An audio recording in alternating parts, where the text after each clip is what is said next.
And again, Phil, there are no Arlington firefighters have not responded to this, and that's because, as you tell me, your sources in Fort Worth police say the driver is refusing to come out. Not that he's incapacitated in some way from the crash, but that he's Well, refusing to come out. I guess that could be a possibility, but police say that right now that they're not able to get that person, whoever's driving, to come out. And this is the worst scenario, again, for police because they can only approach this truck, Phil, the cab of the truck, they can only approach it from the passenger side or the front. I'm sorry, from the driver's side or the front. The passenger side is flush up against the wall and you know, Phil, as the interstate goes underneath Cooper Street, the center wall there is high and tall, and the truck is right up against it, the passenger side. So police don't have the vantage of coming up on the backside of the person, if you will, who's in the cab. Part of the reason that they are painstakingly slow and careful and deliberate in their movements and actions now.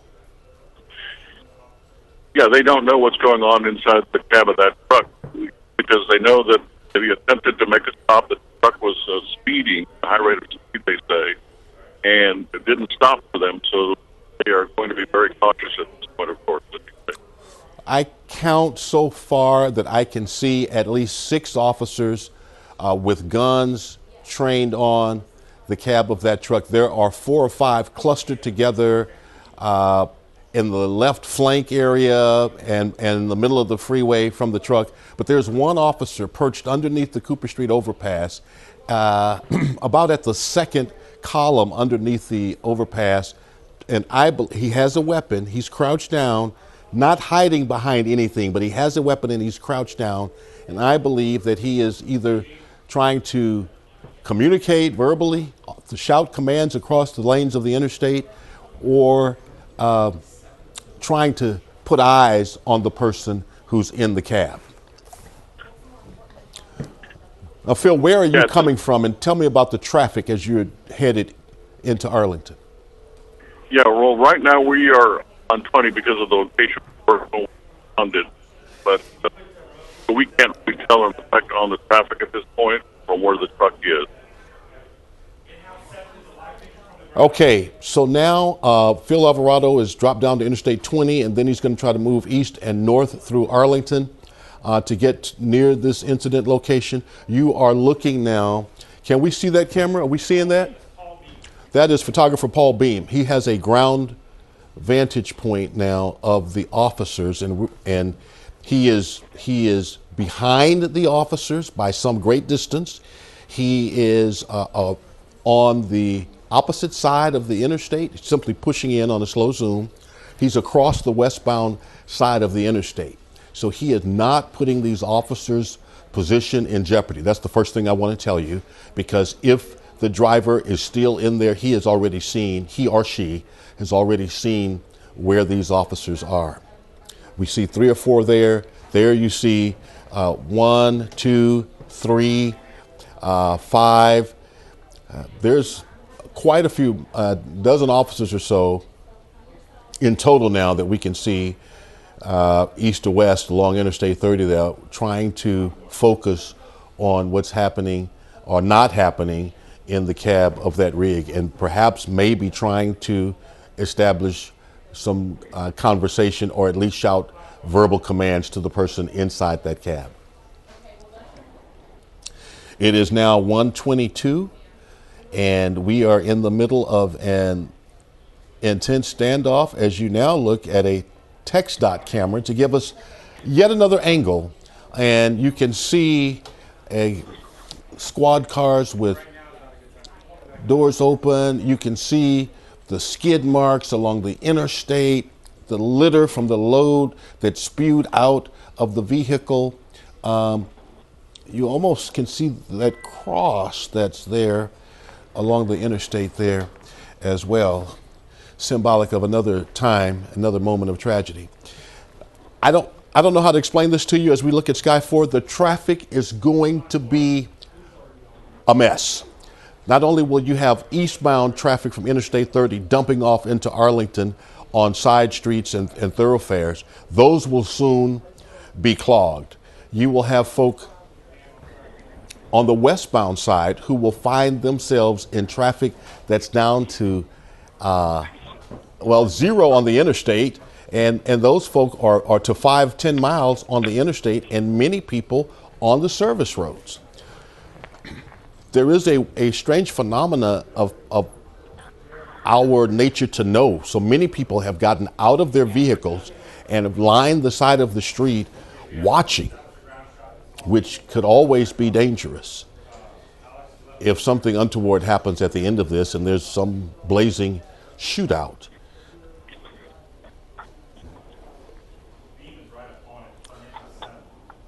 The fire now is not as it was when we first went on the air some 20 plus minutes ago. It has just about burned itself out now, but it was brilliant, bright orange flames lapping up, thick, black, billowing smoke, and now that has dissipated to a great degree. While the fire has calmed down, the tension has not, as you see officers, male and female officers, holding weapons, some with automatic weapons that hold scopes, as the officer that you're going to see right there. She is trained on that cab. And the best thing in the world now, nerves notwithstanding, would be for the person in the vehicle to come out and bring this thing to a peaceful resolution. Let's recap what we know. This all started around I-30 and Beach Street. It was the Fort Worth Traffic Enforcement Division. And if you've ever driven Interstate 30 through to Fort Worth from Dallas, you know it is not uncommon to see their traffic enforcement officers along I-30 in the middle of the day. It's good, smooth freeway. It's great freeway for high speeds, and they catch a lot of speeders going through there. Can you hand me my phone, please? Thank you. As we continue to watch this unfold. So Interstate 30 at Cooper again shut down. Police are warning against spectators. This is what I've been talking to you about. And now Fort Worth and Arlington police are saying the same things. It's very dangerous for spectators because no one knows how this script will write itself to its very end today. Traffic is going to be backed up for miles and miles of Texas. And whenever this is over, the unwind is going to take a massive amount of time. Right now, police want that area to be safe. The fire continues. It's slowly burning itself out. You can see a motorcycle officer on Cooper, the bridge of the Cooper Street overpass there over the interstate. You see squad cars there. That intersection is being shut down as well.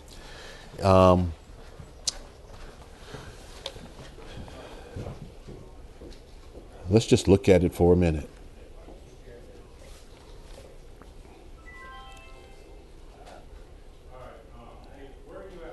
There's a lot we still don't know. We don't know if this truck is stolen.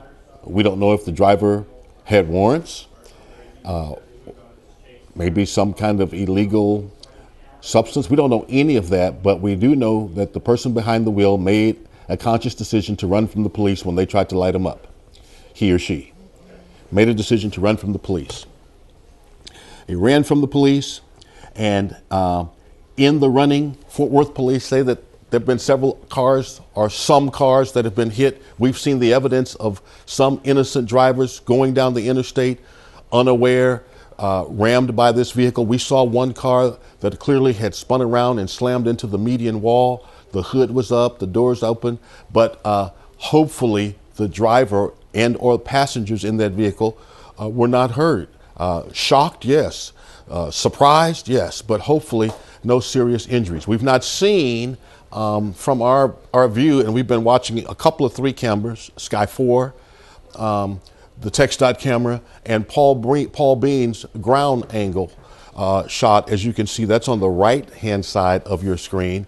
We're watching right now, Sky 4 to the left, Paul Beam on the ground, safely behind the officers, not compromising their position on the right of your screen.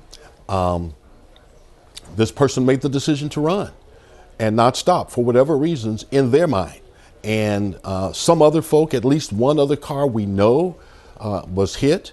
We know there was damage done to parts of the interstate and fire. That fire has burned itself out mostly. There's just a little smoke left. As Sky 4 is showing us the strange emptiness of Interstate 30 eastbound in the middle of the day on a Friday because it's shut down. There you see the fire trucks in waiting, the paramedics in waiting, and additional police as you see where the interstate shut down. But look, here's a couple other cars that probably safe to say were somehow involved. And you see a truck, the black truck that's on rims. You see a gentleman standing there. And you see the SUV, the burgundy SUV. So that's, you see this pickup truck as well. I'm going to count that one. Let's include that one in our count. So at least 4 other cars that we know right now somehow affected, impacted by this 18-wheeler.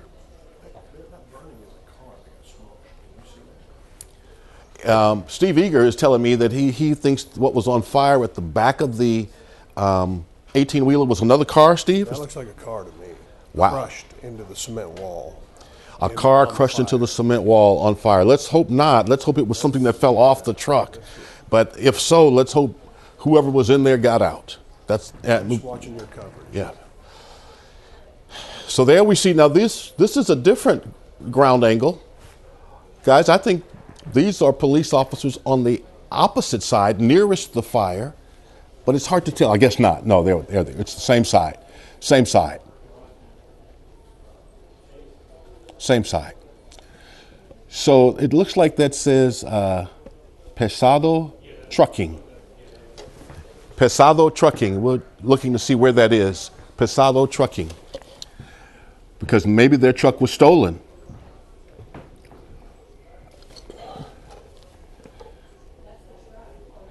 Now these are,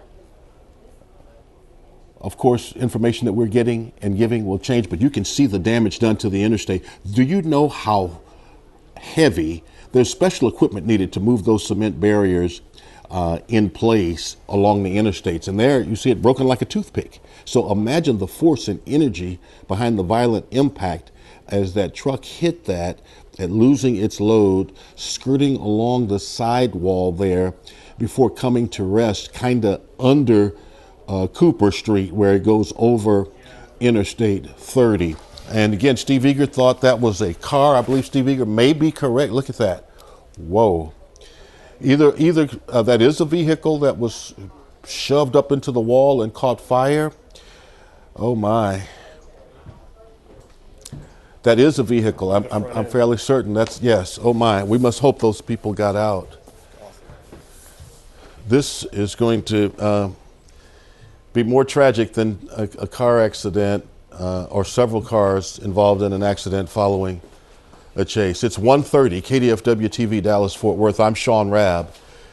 You're in the middle of the, right now, tense and dangerous end to what may be an horrific accident following a chase that began at I-30 and Beach Street in Fort Worth.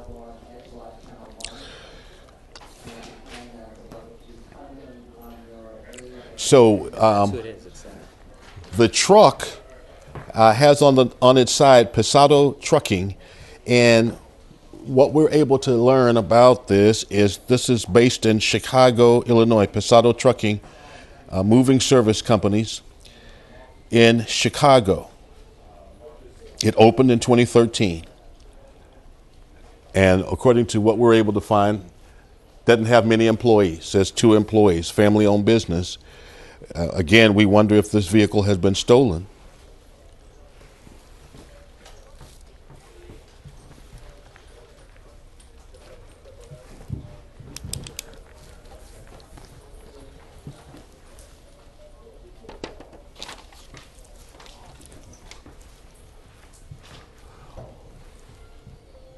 We have some folks now attempting to contact Pesado Trucking Company in Chicago to see what they can tell us about their vehicle that's now the subject of a standoff with Dallas police because of the person in the cab.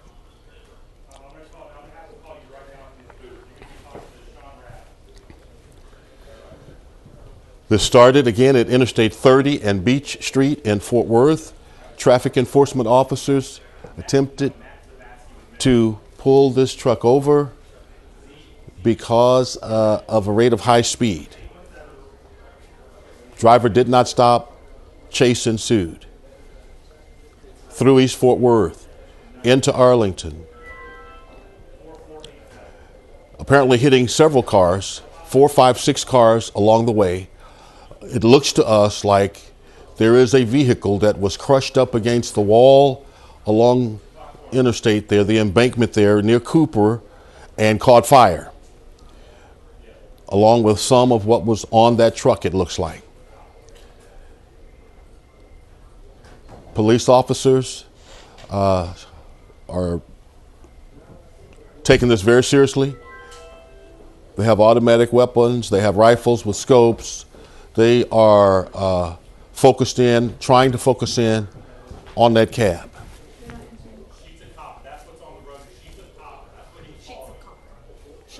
Sheets of copper.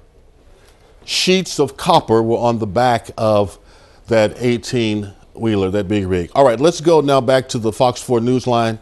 Matt Zavatsky with MedStar. Hey, Matt, what can you tell us? Hey, Sean, here's what we can tell you is that starting about 30 minutes ago, we started receiving multiple calls for car crashes along Interstate 30, starting at about Beach Street, heading eastbound all the way out to the Arlington line. We had crashes at 30 and Beach, 30 in Oakland, and right now we're actually responding to another one at 30 and Cook Lane. All appear to be somewhat related. The good news is that at every one of those crashes, even though they involved multiple vehicles, none of those patients had injuries enough that warranted patients needing to go to the hospital. Okay, so that's good news from your first report to us, Matt Zavatsky, that accidents that you have responded to or you are in progress responding to along Beach, along Oakland, along Cooks Lane, multiple accidents, multiple 911 calls, but none of those people have to date suffered extensive or serious injuries. That is correct, and we are responding to one right now at the request of Fort Worth Police Department at 30 and Cooks to evaluate another patient out there. So this is still a very active situation. Okay. Let me ask you another question.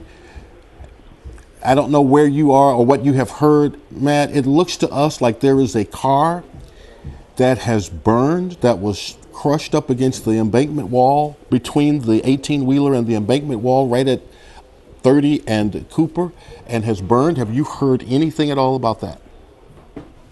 We have not heard anything about that, and Sean, that is just outside of our service area. So that's probably going to be Arlington. We have had those multiple incidents on our side of the service area, and we're still working those as well. We can provide you with updates as we find out. Okay, so Matt, help me now and help our viewers. I mostly work in Dallas, but you and I know each other. You stop at the Fort Worth city limit line. You do not work Arlington, is that right? We do if requested by Arlington for mutual aid, but essentially Arlington Fire Department and American Medical Response to the Arlington side of I-30. Okay, and you haven't transported anyone yet, Matt, that you're aware of? We have not. We have evaluated multiple patients. None of them needed to be transported, so that's good news so far. When you say multiple patients, do you have a number you're able to give us? So far, what we're getting from our crews is between 8 and 12 patients in total. 8 and 12 patients in total so far, and that's from responding to multiple accidents around Beach and I-30 eastbound, Oakland and I-30 eastbound, and you are in progress responding to Cooks Lane at the current moment. Is that correct, sir? That is correct, Sean. Okay, but now, Matt, you're prepared for this type of massive response where you need to send multiple units and have multiple paramedics, in fact, train for these kinds of multiple casualty incidents along the interstate, don't you, sir? We absolutely do, and that goes everything from the training for the field crews and the dispatch folks, and also to the field supervisors, and having resources like our ambulance bus so that if one of these cases, or even if more than one, had multiple patients, you could literally have a bus on scene that could transport up to 17 patients at one time. Matt, very gracious for your time. Thank you, sir. May talk to you again before the day is over. Matt Zavatsky at MedStar. Thank you, sir. Thank you, Sean. Our crews, our reporters and photographers on the street there in Arlington are working very hard. They have located a witness, and we want to go to the sound of that witness and see what they have to say about what they saw or heard. Let's see if we can listen and see now. I'm sorry? I was eastbound on I-30, just past Fielder when traffic slowed down to about 10 to 20 miles an hour, all three lanes packed. I'm in the center lane eastbound, and out of the corner of my eye, I saw a huge cloud of dust on the left-hand shoulder, and within a split second, a semi with a flatbed with some type of piping or equipment, something flat, went by on the left shoulder about at least 70 miles an hour, and I thought to myself, I can't even imagine in bumper-to-bumper traffic why anybody is zooming around that shoulder, on the shoulder, much less a semi. And then it was followed immediately by an Arlington PD car and then two Fort Worth PD SUVs. And then more came, but it looked like there was a high-speed chase going on that involved at least two police cars and this semi. And then within a few seconds up ahead, saw the black smoke start billowing, and then the traffic just about stopped. Police responded real quickly and moved us off the road right in front of a black pickup that looked like it might have been clipped. I was thinking, oh my God, somebody with that semi going that fast, if there was a chain collision of bumper-to-bumper traffic, that it would be a huge mess. And as soon as I saw the smoke, I was like, oh, that must be where, the result of the high-speed chase is that somebody had impacted someone else, and a huge chain of events like that. It's horrible to think about and to look at. I think the police response was quick, and they did a really efficient job of handling traffic coming up on a fire and all the lanes blocked and wreckage. They did a fantastic job. Arlington and Fort Worth PD were set up and cones and moving traffic really efficiently. The fire response wasn't even there yet, but they had done a wonderful job, I thought. All right, very good. That is the recorded voice interview of witness Chris Mano. Our photographers are creatively thinking about how to get this news to us. And I bring in Steve Eager now. It's 1:40. Hi, Steve. Happy Friday.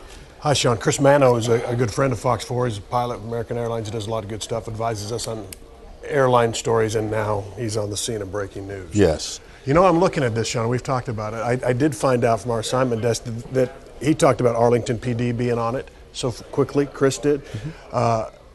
Our assignment desk says there was an accident. I don't know, maybe you've already reported that. There was an accident already, some kind of accident out there, and this truck ran into that accident at some point. There's obviously other extenuating accidents as a result of it, but there was an accident out there, and this truck ran right into one of that accident. Which makes sense because when J.R. Nichols, our assignment desk manager, was first looking at this, he was going, there are two fires. Right. So there was one accident, perhaps already a fire, when the truck came up on it and the officers coming up behind it. And so as you look at that, it's clearly a crushed car up against the walls, very sadly. But maybe that was an accident that happened early and they got out. Yes. Maybe. And maybe because of that accident, the 18-wheeler didn't make it to Dallas. Right. I'm trying to figure out from the track, so did the trailer go up on the side rail, do you think? Because I'm not sure why it's laying so much rubber.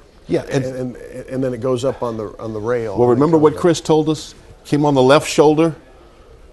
So left shoulder, and now he's losing banged control. Into the cement. He hits the barrier here on the inside. You can see where it's been moved here, and that's where the skid marks start. He's traveling at a high rate of speed, and maybe he's losing control, or maybe the load is shifting. Right. And I think it mows out that wall. Yeah, mows out that wall, and comes to a stop. And pins that one car right against the wall. Fort Worth Police Department's Mark Bavero is on the phone with us now. Mark, what can you tell us about this chain of events and where we are right now? Let's start with where we are right now with what we see your officers and Arlington officers doing. Okay, the making sure that we're being driven by what we believe is a single accident of female, and it did come to stop around the 30 and Cooper area in Arlington. And what we have is debris that's on fire, the accident on fire, We do have in Arlington police that have covered the fact that we don't know what the intentions of the occupant are. Hey, Mark. Yeah, Mark, we can't. We're gonna hang up, and I'm gonna have the producers call you back. We do not have a good connection, but we think Steve Eager and I think we heard you say a female driver. Okay, that's from what we understand. A female occupant. I can't. We're gonna have to call you back. Right. Female occupant or female driver? Female occupant. I heard that. My question was female driver. He said, from what we understand, a female occupant. So let's get him hooked back up as quickly as we can. So the producers are getting him back on the line, and you guys know how cell phones are, and especially in that area right now. So you understand the distortion on the phone. And here's the problem with that car that appears to be up against the wall. That would be in an area exposed, and so nobody could go up to that car, right? The way the officers are, guns out, that car is just too close to the action. They couldn't, if there was somebody in there. But the SWAT vehicle is moving up now. Use that. Okay. And we've had officers perched as